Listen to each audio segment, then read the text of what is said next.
झगड़ा कराओ, हिंदू का सिख से झगड़ा कराओ, हिंदू का ईसाई से झगड़ा कराओ, फिर हिंदू का हिंदू से झगड़ा कराओ, जाट का गैर जाट से झगड़ा कराओ, मराठा का गैर मराठा से झगड़ा कराओ और दो आदिवासी समूहों का मणिपुर में झगड़ा कराओ। तो भारतीय जनता पार्टी भारतीय झगड़ा पार्टी बन गई है। इनके रहते हुए न देश में अमन चैन रह सकता है, न देश तरक्की के रास्ते पर बढ़ सकता है। आम आदमी पार्टी 26 तारीख से 1 तारीख तक पूरे यूपी में बत्ती गुल अभियान चला रही है, जिसमें शहरों के अंदर, गांवों के अंदर जहां बिजली की कटौती है, जहां तार गिरे हुए हैं, जहां ट्रांसफार्मर खराब है, लोगों से हम अपील कर रहे हैं अपना वीडियो बनाइए और योगी सरकार तक पहुंचाइए। हमने भी अपना नंबर जारी किया है, अगर आप हमारे माध्यम से पहुंचाना चाहते हैं तो हमको भी अपना वीडियो भेज सकते हैं। ये अभियान 1 जुलाई तक चलेगा और 2 जुलाई को बिजली कटौती के खिलाफ और महंगी बिजली के खिलाफ पूरे उत्तर प्रदेश में आम आदमी पार्टी हर जिले के अंदर लालटेन जुलूस निकालेगी। और एक बड़ा तुगलकी फरमान मोदी जी लाए, कह रहे हैं रात की बिजली 20% महंगी हो जाएगी। ये कौन सा कानून है भाई? कहां से पढ़ के आए हैं आप? 70% तो बिजली का उपयोग रात में होता है। पंखा, एसी, कूलर जो भी चलता है रात में चलता है। ज्यादातर लोग बाहर रहते हैं घर से, तो बिजली का ज्यादा उपयोग तो रात में ही होता है। 70% बिजली का पीक आवर्स ही कहा जाता है कि 8 से लेकर 12 तक सबसे ज्यादा बिजली की खपत होती है रात को। अब आप कह रहे हैं साहब रात की बिजली 20% महंगी होगी, तो किसके लिए कर रहे हैं आप? क्या हम लोग बेवकूफ है, समझ नहीं पाते? आपके दोस्तों की बिजली कंपनियां हैं जिसको फायदा पहुंचाने के लिए आप ये काला कानून लाने जा रहे हैं। आम आदमी पार्टी अभी से हम कह दे रहे हैं, सड़क से लेके संसद तक एड़ी चोटी लगा देंगे। ये काला कानून इस देश के करोड़ों लोगों के ऊपर जो जेब काटने का प्रयास हो रहा है, इसको हम पास नहीं होंगे। मुझे इतनी बात कहनी थी। आपका 12-12 घंटे की कटौती हो रही शहरों में, गांवों में बिजली लापता है, ट्रांसफार्मर बिगड़ जाता है, बनता नहीं है। और आप कर क्या रहे हैं प्रधानमंत्री जी? क्या करते हैं आप? भारत की धरती पर झारखंड में गोड्डा में अपने दोस्त अडानी का पावर प्लांट आप लगवाते हैं। भारत की धरती, भारत का कोयला, भारत की बिजली और सारी की सारी बिजली आप दे रहे बांग्लादेश को। अब मुझे समझ में आया, जब आजादी के 50 साल पूरे हुए तो बांग्लादेश ने भारत के प्रधानमंत्री को बुलाया और वहां जाकर हमारे प्रधानमंत्री नरेंद्र मोदी जी ने कहा, मैं तो बांग्लादेश की आजादी का योद्धा हूं, मैंने बांग्लादेश की आजादी की लड़ाई लड़ी है। यहां मोदी जी अपने चेलों से कहते हैं बांग्लादेशियों को भगाना है, वहां अपने दोस्त अडानी से कहते हैं बांग्लादेश को बिजली पहुंचाना है और वहां से माल कमाना है। ये कैसा दोहरा चरित्र है आपका? ये देश आपसे पूछना चाहता है। आपने प्रधानमंत्री जी कल यूसीसी का जिक्र किया। यूसीसी पे हम समर्थन करना चाहते हैं, कहां करें बताइए, कैसे करें? कोई ड्राफ्ट आपने देश के सामने रखा नहीं, कुछ लोगों के मन के सवाल हैं उसका आप समाधान करते नहीं। सिखों के आनंद मैरिज एक्ट का क्या होगा? जैन धर्म को जो कानून के अंदर अधिकार मिले हैं उसका क्या होगा? हिमाचल प्रदेश में कुछ इलाकों में पॉलीएंड्री का कानून है जिसमें महिलाओं को एक से ज्यादा शादी करने का अधिकार है, उसका क्या होगा? नॉर्थ ईस्ट के कुछ स्टेट को 371 के तहत विशेषाधिकार मिले हैं, उनका क्या होगा? इन सवालों का जवाब कौन देगा? इस देश के अंदर बहुत सारे धर्मों को प्रोटेक्शन मिला है कानून के अंदर, उनको कैसे आप इस यूसीसी के अंदर आप क्या करने जा रहे हैं? कोई खाका तो सामने रखिए। आप कोई दस्तावेज देना नहीं चाहते। दरअसल भारतीय जनता पार्टी यूसीसी पास नहीं करना चाहती, यूसीसी पे गंदी राजनीति करना चाहती है। अगर उनकी यूसीसी पास करने की मंशा होती तो पिछले 9 साल में एक बार भी यूसीसी पास करने की उन्होंने कोई कोशिश नहीं की। अगर उनकी मंशा होती तो 9 साल से भांग खा के ये सरकार सो नहीं रही होती। 9 साल से भांग खा के सो रहे थे, 10 महीने चुनाव का रह गया, तो कह रहे हैं यूसीसी। आपसे लोग सवाल पूछना चाहते हैं महंगाई पर, आपसे लोग सवाल। पार्टी कार्यकर्ताओं के साथ मीटिंग के सिलसिले में आया था। कल भारत के प्रधानमंत्री ने मध्य प्रदेश के अंदर जो बातें कही उस पर आपसे कुछ बातचीत करना चाहूंगा। मुझे बहुत दुख हुआ कि आजादी के 75 साल के बाद अपने आप को सबसे मजबूत प्रधानमंत्री बताने वाले प्रधानमंत्री नरेंद्र मोदी जी भारत की तुलना पाकिस्तान से, बांग्लादेश से, नेपाल से कर रहे हैं। अरे आप भारत की तुलना विकसित राष्ट्रों से कीजिए, भारत की तुलना पाकिस्तान से मत कीजिए। आप कह रहे हैं वहां इतनी महंगाई, वहां इतनी महंगाई, यहां कम महंगाई। अगर आपको महंगाई कम लगती है प्रधानमंत्री जी, तो जाकर उन माताओं बहनों से पूछिए जो 1200 रुपए का सिलेंडर खरीदती हैं। जाके उन बीमार लोगों से पूछिए जिनमें कैंसर की दवा, किडनी की दवा, हार्ट की दवा, टीबी की दवा का दाम आपने महंगा कर दिया।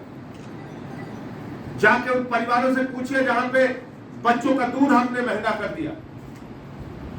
अब जाइए पूछिए 100 रुपए से ज्यादा टमाटर का दाम हो गया, पेट्रोल महंगा, डीजल महंगा। आप जाइए, आप भारत की तुलना पाकिस्तान से क्यों कर रहे हैं? ये बहुत ही दुर्भाग्यपूर्ण है। दूसरी बात, कल उन्होंने कहा, मुझे खुशी हुई इस बात की कि घोटालेबाजों पर कार्रवाई की गारंटी देता हूं। बहुत अच्छी बात है प्रधानमंत्री जी। तो कहां से शुरू करेंगे आप? आपका जो सबसे करीबी मित्र है अडानी, लाखों करोड़ का घोटाला उसने किया। अकेले मॉरिशस में एक पते पे 6 कंपनी खोल के 42,000 करोड़ रुपए का कालाधन हिंदुस्तान में अपनी कंपनियों में लगाया। उससे शुरुआत कर लीजिए। आसाम के आपके मुख्यमंत्री हेमंत बिस्व शर्मा पर वाटर घोटाले का आरोप है, उससे शुरुआत कर लीजिए। नहीं करना चाहते तो शुभेंदु अधिकारी जो है उस पर शारदा नारदा स्कैम का आरोप है, वहां से शुरुआत कर लीजिए। उससे भी नहीं करना चाहते तो कर्नाटक में आपकी 40% कमीशन की सरकार चल रही थी, वहां येदियुरप्पा के ऊपर और रेड्डी ब्रदर्स पे माइनिंग घोटाले का हजारों करोड़ का आरोप है, उस पर शुरुआत कर लीजिए। और जहां आप भाषण दे रहे थे प्रधानमंत्री जी, तो पीछे से व्यापक घोटाले में मारे गए लोगों की आत्मा आपसे चीख चीख के कह रही थी, प्रधानमंत्री जी झूठ मत बोलो, झूठ मत बोलो, सारे घोटालेबाज तुम्हारे इर्द गिर्द खड़े हैं, उन्हीं पे कार्रवाई कर लीजिए। चलिए उस पर भी नहीं करना चाहते तो मैं सिर्फ 2 चीज के लिए आपसे अनुरोध कर रहा हूं प्रधानमंत्री जी। प्रभु श्री राम के मंदिर के नाम पर जो घोटाला हुआ उस पर आज तक कोई कार्रवाई क्यों नहीं की? एक गारंटी उसी के नाम पे पूरा कर दीजिए। उज्जैन में, महाकाल में सप्त ऋषियों की प्रतिमाएं टूट गई, भगवान शिव की मूर्ति टूट गई, वहां जो घोटाला हुआ है उसकी जांच शुरू कर दीजिए। 2 धार्मिक स्थानों से जांच शुरू कर दीजिए। आप इस देश को लगातार झूठ बोल बोल के गुमराह कर रहे हैं। पूरा देश अंधकार में डूबा हुआ है। बिजली कटौती का आलम यह है कि योगी आदित्यनाथ जी कहते हैं उत्तर प्रदेश में डबल इंजन की सरकार चल रही है, मोदी योगी दोनों मिलकर काम कर रहे हैं, शहरों में 24 घंटे लाइट आएगी। मैं होके आया मुरादाबाद से, बरेली से, रामपुर से, कई जिलों से, पिछले दिनों लखनऊ में भी था। चर्चा हो रही है यूनिफॉर्म सिविल कोड को लेकर, आम आदमी पार्टी का क्या स्टैंड है इसको लेकर? देखिए, आम आदमी पार्टी का स्टैंड बहुत साफ है। पहली बात तो अगर हम समर्थन करना चाहें तो किस दस्तावेज के ऊपर समर्थन करना चाहें?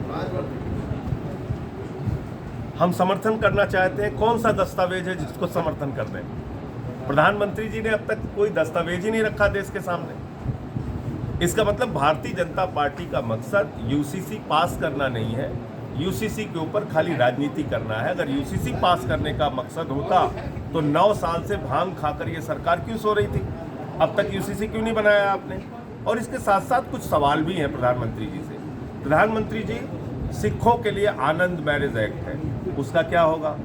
जैन धर्म के लोगों के लिए एक एक्ट है, उसका क्या होगा? देश के आदिवासियों के लिए बहुत सारे कानून में संरक्षण है, उसका क्या होगा? और गोवा के कानून की सबसे ज़्यादा चर्चा बीजेपी वाले करते हैं। आप पत्रकार बंधुओं को मैं बताना चाहता हूँ, गोवा में कॉमन सिविल कोड है, गोवा वाला कानून देश में लागू होना चाहिए, यही भाजपाई बार बार कहते हैं। उस गोवा वाले कानून में क्या है आपको मालूम है? उस गोवा के कानून में यह है कि हिंदू को अगर उसके बेटा नहीं होता पत्नी के तो दूसरी शादी करने का अधिकार है। तो क्या देश के करोड़ों हिंदू महिलाओं को ये कानून मंजूर है? मोदी जी, मैं आपसे सवाल पूछ रहा हूं, गोवा के कानून में ये लिखा हुआ है, जो बीजेपी लागू करना चाहती है पूरे देश में, कि हिंदुओं को 2 शादी करने का अधिकार है अगर पत्नी को बच्चा ना हो।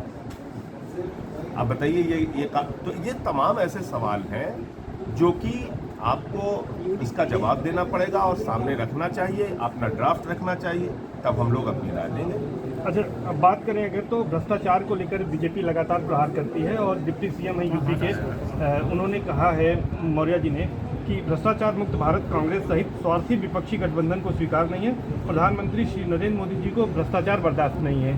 तो देखिए, ऐसा है कि भ्रष्टाचार अगर प्रधानमंत्री जी को बर्दाश्त नहीं है, जहाँ कल वो मध्य प्रदेश में बोल रहे थे, तो पीछे से जो व्यापम के घोटालेबाज जो खड़े थे वो कह रहे थे कि आप गलत बोल रहे हैं, झूठ बोल रहे हैं। तो व्यापम के घोटालेबाज कल उनके बगल में खड़े थे। आप चले जाइए आसाम, वाटर घोटाले में वहाँ के मुख्यमंत्री फंसे हुए हैं। आप चले जाइए बंगाल, बीजेपी का जो विधायक दल का नेता है शुभेंदु अधिकारी, वो नारदा शारदा स्कैम में फंसा हुआ है। आप चले जाइए कर्नाटक, 40% कमीशन की वहाँ इनकी सरकार चलती है और वहाँ पे येदुरप्पा से लेकर रेड्डी ब्रदर्स माइनिंग घोटाले में फंसे हुए हैं। आप सब कुछ छोड़ दीजिए, राम मंदिर चले जाइए, वहाँ घोटाला किया इन लोगों ने। आप चले जाइए उज्जैन, वहाँ महाकाल के मंदिर में घोटाला किया।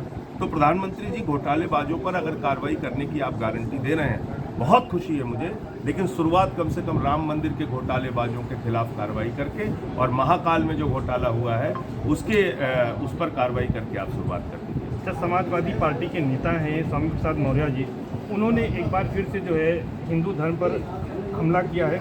उन्होंने अवैध धर्मांतरण के लिए कहा है कि मंदिरों में बैठे हुए पंडित पुजारी अवैध रूप से धर्मांतरण करा रहे हैं। देखिए, मैंने उनका बयान सुना नहीं है और मैं ऐसा मानता हूँ कि किसी भी नेता को कोई ऐसी टिप्पणी नहीं करनी चाहिए जिससे किसी धर्म विशेष के लोगों की भावना आहत हो।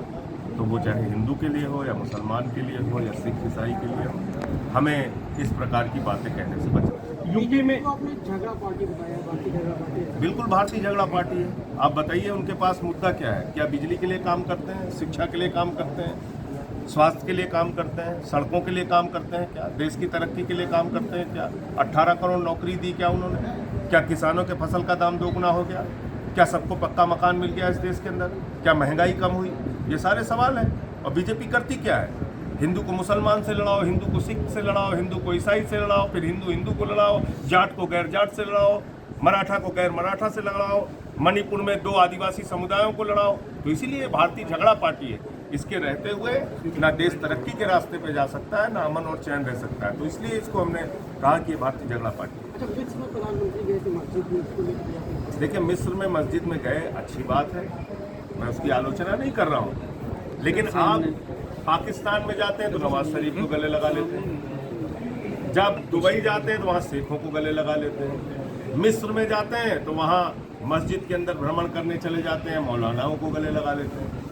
तो हिंदुस्तान में भी बहुत सारी मस्जिदें, 1-2 मस्जिदें यहाँ भी घूम लीजिए, यहाँ बहुत सारे मुसलमान रहते हैं, उनको भी गले लगा। यहाँ तो आप कहते हैं हम कपड़े से पहचान लेते हैं। और देखिए, ये दोहरा चरित्र वाली पार्टी है। एक तरफ कहते हैं बांग्लादेशियों को भगाओ और दूसरी तरफ अपने दोस्त अडानी से कहते हैं बांग्लादेशियों को बिजली पहुंचाओ। आपको मालूम है, झारखंड में कोयला हमारा, धरती हमारी, बिजली हमारा और सारी बिजली जो है वो झारखंड के लोगों को नहीं मिलके वो बांग्लादेश की सप्लाई हो रही है। तो क्यों हो रही है? क्योंकि प्रधानमंत्री जी ने बांग्लादेश के आज़ादी के जब 50 वर्ष पूरे हुए तो उन्होंने कहा कि वो बांग्लादेश की आज़ादी के योद्धा हैं। उन्होंने बांग्लादेश को आज़ाद कराने में लड़ाई लड़ी है। तो आप देखिए पूरी बिजली, आप लोगों को बिजली नहीं मिल रही है यहाँ। डबल इंजन की जहाँ सरकार है यूपी के अंदर, यहाँ 12-12 घंटे बिजली की कटौती हो रही है और बिजली कहाँ जा रही है? बांग्लादेश। अच्छा, अमर उजाला अब आपके टीवी पर भी। अपने स्मार्ट टीवी पर YouTube पर सर्च करें अमर उजाला, चैनल सब्सक्राइब करें और देखें ताज़ा खबरें, वो भी HD क्वालिटी में। और हाँ, बेल आइकन दबाना ना भूलें ताकि हर खबर हो आपके घर। अमर उजाला, निष्पक्ष, निर्भीक, निरंतर।